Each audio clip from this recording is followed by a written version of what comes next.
record truck. Yeah, I don't think they have records in there. The record truck? Do you guys see that? Do you buy records? Are you a collector? Yeah, I have a ton of records. I've got a horrible addiction. So are you traveling anytime soon? I'm gonna go to San Francisco and then Colorado. Oh shit. Gonna go to the Great Fest? The Great American Beer Fest. Sure.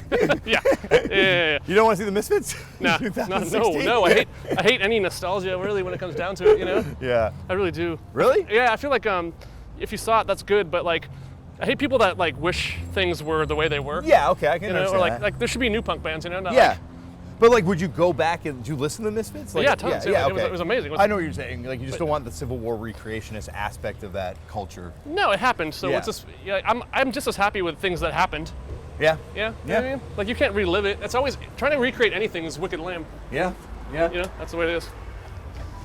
I am with one of my favorite artists in the world. Hi. And a man you. who That's I've really let nice. stick needles in my body for permanent art, Jay Howell. Hi, Jay. And we are at Gimme Records, an incredible store where they have a test press of Anton LaVey's Satanic Mass for sale that I might have to buy myself.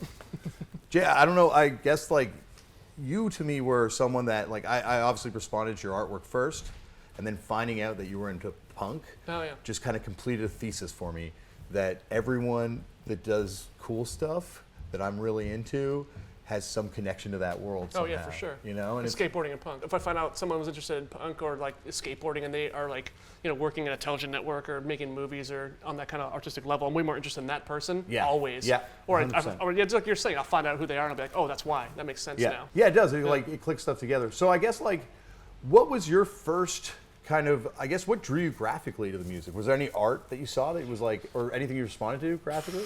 Graphically, I don't know. It's just like I'm super into DIY culture. It's like been my thing forever. I mean, just you do it yourself. So all the punk records and zine culture was like immediately. I was like, oh my god, these aren't like professional artists. They're just doing it and they're producing it on their own.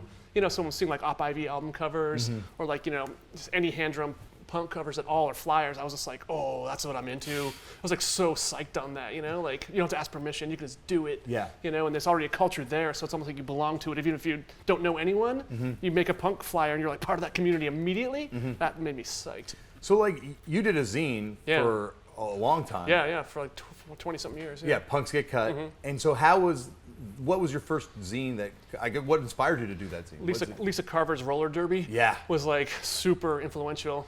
She was just so nasty and sexy. I was just like, holy shit. I was just like, jacking off John. There's just like back and forth. But then I was really into like I really liked Eric Comet Bus's zine, like great writing, and it's just like so he was just really put the work into it, So I guess like what was the process of going from doing like, a fanzine to getting into the graphics, like doing professional through graphics? skateboarding 100%. Yeah. I mean, that was just it. That was the next venue I think it seemed possible. Then like through the 90s, everyone was starting their own like indie record labels. So they'd be like, can you do a cover? Like, yeah, just doing 7-inch covers, all sorts of crazy crap like that. What was your first 7-inch cover?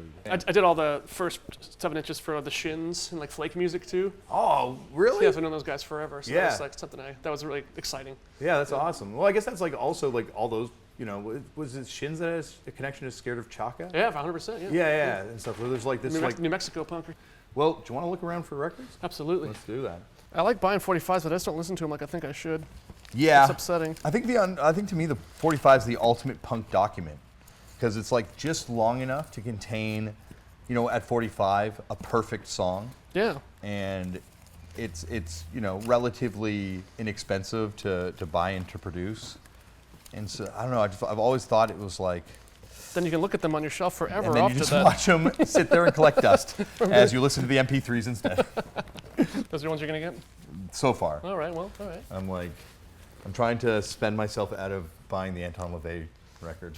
I'll buy it for you. Really? As a birthday present? Sure. Whoa, what is this record? Look at that art. That's sick though. That's the kind of stuff I don't know, it's almost, there's a lot between like prison art and like punk art too, you know what I mean? Yeah. It's like kind of the same thing. Yeah, it's like just like an quote unquote untrained art. Yeah, like young angry kids and like older men with no direction. It's kind of like the same person in some ways. Yeah, I like that. Do you want to hear some of the best poetry you'll hear in your life? Oh dear. Okay. Straightage is great when you are young. As you get older, you learn moderation. It's not nearly as important as you think. The missing link lies in not having too many drinks. I've already had too many drinks. Well, you need to buy this record. That's pretty good. Listen to them scratching the net, believe a wow.